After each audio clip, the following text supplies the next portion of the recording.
When Mao came to power in 1949, he had to eliminate opposition in the country in order to secure his rule.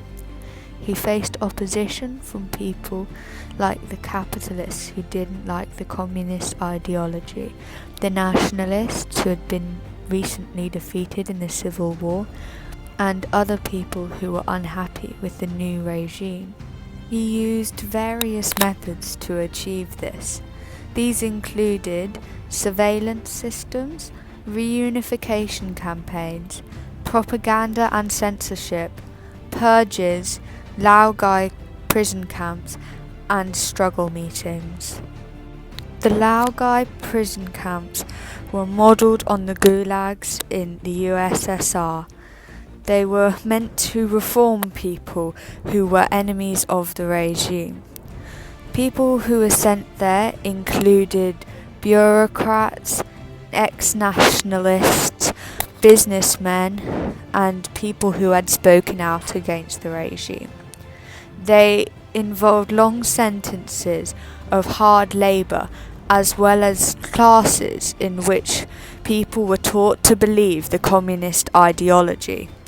People were treated very badly there and only given very little food. They were beaten by the guards and they had to learn exactly what to say in order to be seen as no longer a threat to the regime.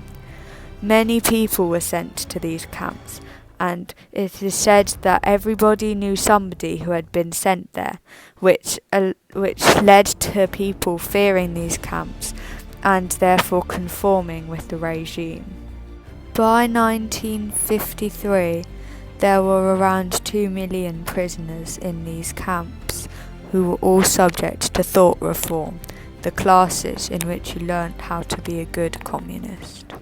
When Mao came to power, the country was not very united. It had many ethnic groups and provinces far from Beijing who considered themselves to be autonomous after the fall of the emperor in 1911. Mao wanted to reunify China, so he waged several reunification campaigns in Tibet, Xinjiang and Guangdong. The Guangdong region had a lot of nationalists, so there was a large crackdown in order to make sure that everybody there was now loyal to Mao. Tibet had considered itself to be an independent country, but was re-invaded in 1950. Many Han Chinese were sent to Tibet, where the main religion is Buddhism, and the Dalai Lama, who originally cooperated, was eventually forced to flee.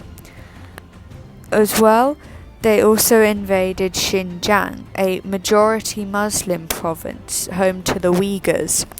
Again, many Han Chinese settlers were sent there, and the Uyghur identity was suppressed in order to support Mao's vision of a unified communist China. Propaganda and censorship was used to control how people thought. People had to attend classes where they learnt how to be a true communist. On top of the work which they were already doing, this filled up a lot of their time, leaving not a lot of time for them to even think by themselves. Propaganda came especially from the Korean War, where the propaganda idea of a loyal PLA soldier fighting for China against evil capitalist countries such as the United States was formed. They used lies such as the idea that the Americans were using biological weapons against the North Koreans in order to make people think that the West was evil and that communism was the right way. Censorship was used to control what films, plays and newspapers people read. These plays and films couldn't be from America or capitalist countries. Only Chinese communist propaganda could be shown, and perhaps films from the USSR.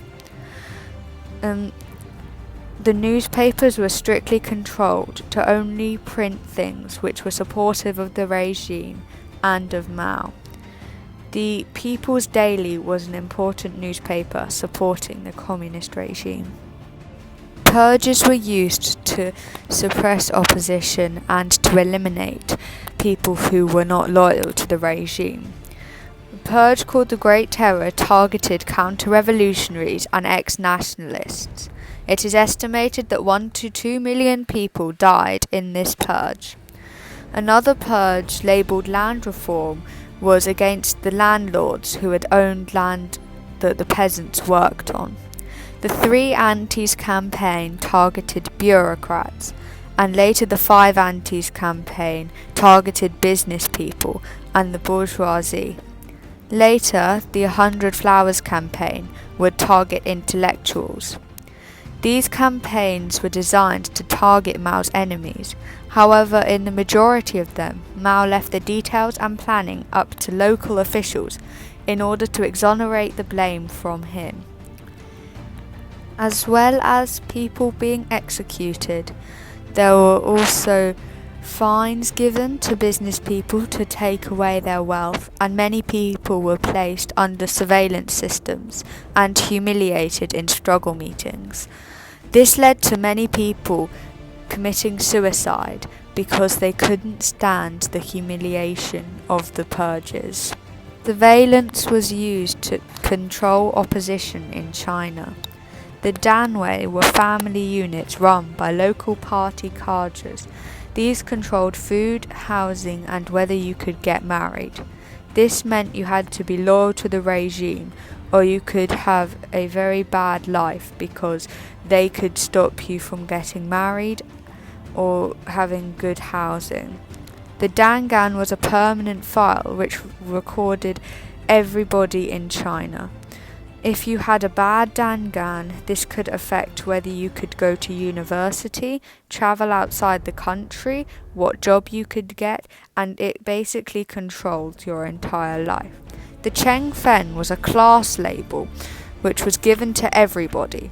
People from higher classes tended to have bad labels because they were seen as a threat to the regime, whereas people who had been peasants before had better labels as they were seen as trustworthy and loyal. Later on, these labels would simply become red or black. People were encouraged to denounce their neighbours and their friends if they were seen to have anti-communist or threatening actions or ideas. In the Five Antis campaign, red boxes known as denunciation boxes were put up so that people could simply write down a denunciation of somebody else and post it in the box for party officials to see. Struggle meetings were one of the most humiliating aspects of the regime. These were used against different people depending on the purge that was happening at the time. These people would be placed in front of a crowd who would each denounce them and say the bad things that they had done and throw insults at them. They would be beaten up and forced to kneel on broken glass or stones. They would be held in uncomfortable and humiliating positions, often with signs around their necks telling of all of the bad deeds that they had done. They would be forced to make confessions towards the crowd and sometimes would even be killed or carted off to Laogai after this experience. They would be given humiliating haircuts called yin-yang haircuts, where they would have half of their hair shaved off and the rest would stay on. People found these so humiliating that many people who had been subject to them committed suicide. People who witnessed them would be very scared to speak out against the regime in case that happened to them as well. All of these methods led to a culture of fear within China, in which people were afraid to speak out or even think bad thoughts about the regime in case they were subject to laogais or struggle meetings. This meant that Mao had a strong grip on the country as people would not try to oppose him. These methods were used not only on the ordinary Chinese people, but also high-ranking officials in the party that Mao did not like. This meant that Mao had a strong personal grip on power and could eliminate opposition from within the party as well.